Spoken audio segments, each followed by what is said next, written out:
ಭದ್ರಾವತಿ ಕ್ಷೇತ್ರದಲ್ಲಿ 2018ರಲ್ಲಿ ಅಂಬೇಡ್ಕರ್ ಭವನ ನಿರ್ಮಾಣ ಮಾಡಿದ್ರು. ಇಲ್ಲಿಯವರೆಗೆ ಭವನವನ್ನ ಉದ್ಘಾಟನೆ ಮಾಡಿಲ್ಲ. ತಕ್ಷಣ ಸಿಎಂ ಸಿದ್ದರಾಮಯ್ಯ ಈ ಭವನವನ್ನ ಉದ್ಘಾಟನೆಗೆ ದಿನಾಂಕವನ್ನ ನಿಗದಿ ಮಾಡಿ ಉದ್ಘಾಟನೆ ಮಾಡಿ ಎಂದು ಬಿಎನ್ ರಾಜು ಸುದ್ದಿಗೋಷ್ಠಿಯಲ್ಲಿ ಆಗ್ರಹಿಸಿದ್ದಾರೆ.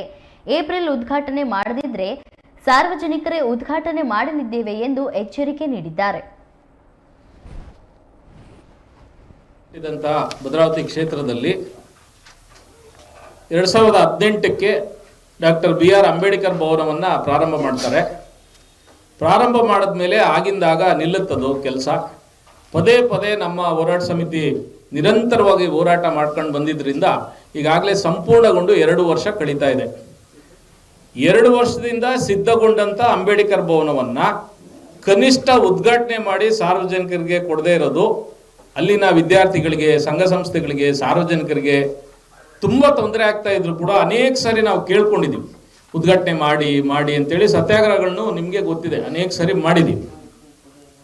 ಬಹಳ ಮುಖ್ಯವಾಗಿ ಅಂಬೇಡ್ಕರ್ ಅವರು ವಿಶ್ವಮಾನವ ಪ್ರಪಂಚದ ನಾಯಕರಾಗಿರೋದ್ರಿಂದ ಅವರ ಅಂಬೇಡ್ಕರ್ ಭವನ ಉದ್ಘಾಟನೆ ಮಾಡಿ ಅವರಿಗೆ ಗೌರವ ಕೊಡಬೇಕಾಗಿರೋದ್ರಿಂದ ಮಾನ್ಯ ಮುಖ್ಯಮಂತ್ರಿಗಳಂತ ಸಿದ್ದರಾಮಯ್ಯನವ್ರನ್ನೇ ಕರೆಸಿ ಉದ್ಘಾಟನೆ ಮಾಡಿ ಅನ್ನೋದು ಭದ್ರಾವತಿ ಜನರ ಬೇಡಿಕೆಯಾಗಿದೆ.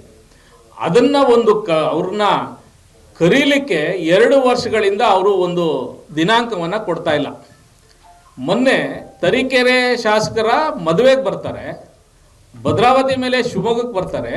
ಅಂದರೆ ಖಾಸಗಿ ಮದುವೆ ಕಾರ್ಯಕ್ರಮಗಳಿಗೆ ಬರಲಿಕ್ಕೆ ಅವ್ರಿಗೆ ಸಮಯ ಇದೆ, ಅಂಬೇಡ್ಕರ್ ಭವನ ಉದ್ಘಾಟನೆ ಮಾಡಲಿಕ್ಕೆ ಸಮಯ ಇಲ್ವಾ? ಕ್ಷೇತ್ರದ ಶಾಸಕರು ಅನೇಕ ಬಾರಿ ಅವ್ರನ್ನ ನಾವು ಒತ್ತಾಯ ಮಾಡಿದ್ದೇವೆ. ನೀವು ಮುಖ್ಯಮಂತ್ರಿಗಳಿಗೆ ದಿನ ಬೆಳಿಗ್ಗೆ ಪಕ್ಕದಲ್ಲಿ ಇರ್ತೀರಿ, ಜಿಲ್ಲಾ ಮಂತ್ರಿಗಳು ಪಕ್ಕದಲ್ಲಿ ಇರ್ತಾರೆ.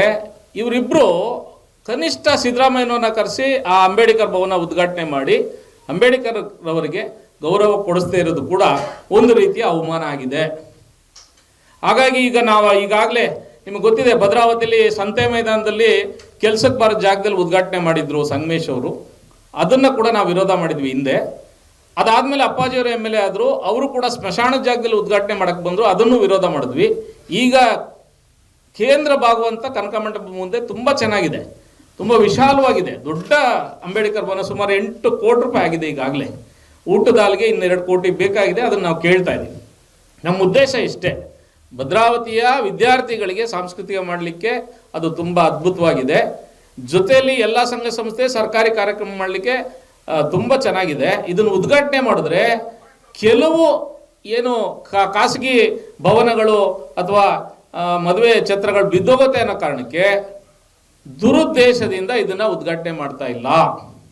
ನಾವೀಗ ಅಂತಿಮವಾಗಿ ಏನು ಹೇಳ್ತಾ ಇದ್ದೀವಿ ಅಂದರೆ, ಮಾನ್ಯ ಮುಖ್ಯಮಂತ್ರಿಗಳೇ, ಈಗಲಾದರೂ ಏಪ್ರಿಲ್ 14ರೊಳಗೆ ತಾವು ಬಂದು ಉದ್ಘಾಟನೆ ಮಾಡಿ ಅಂತೇಳಿ ಆಗ್ರಹ ಮಾಡ್ತೀವಿ. ಒಂದು ವೇಳೆ ಮುಖ್ಯಮಂತ್ರಿಗಳು ಮಾಡದೇ ಇದ್ರೆ ಸ್ವತಃ ಸಾರ್ವಜನಿಕರಿಗೆ ಸೇರಿ ಏಪ್ರಿಲ್ 14ರಂದು ಅಂಬೇಡ್ಕರ್ ಭವನವನ್ನು ನಾವೇ ಉದ್ಘಾಟನೆ ಮಾಡ್ತೀವಿ ಅಂತಕ್ಕಂಥ ವಿಚಾರವನ್ನು ಇವತ್ತು ಪತ್ರಿಕಾಗೋಷ್ಠಿಯಲ್ಲಿ ಹೇಳ್ತಾ ಇದ್ದೇವೆ.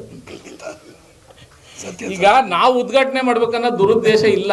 ಮತ್ತು ನಾವೇನು ಮಾಡಬೇಕು, ಎಷ್ಟು ಸರಿ ಕೇಳ್ಕೋಬೇಕು. ಇದು ಪ್ರಜಾಪ್ರಭುತ್ವ ವ್ಯವಸ್ಥೆ, ಮುಖ್ಯಮಂತ್ರಿಗಳನ್ನ ಬೇಡ್ಕೊಳಕ್ಕಾಗಲ್ಲ. ನೀವು ಮಾಡಿ ಅಂತ ವಿನಂತಿ ಮಾಡ್ತಾ ಇದ್ದೀವಿ, ಮಾಡದೇ ಇದ್ರೆ ಮತ್ತೆ ನಾವೇನು ಮಾಡಬೇಕು?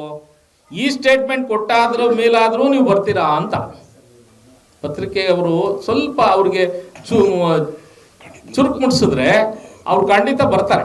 ಅವ್ರು ಬರಲಿಲ್ಲ ಅಂದ್ರೂ ಪರವಾಗಿಲ್ಲ, ನಮಗೇನು ಶಾಸಕರೇ ಉದ್ಘಾಟನೆ ಮಾಡಲಿ, ನಮ್ದೇನು ವಿರೋಧ ಇಲ್ಲ.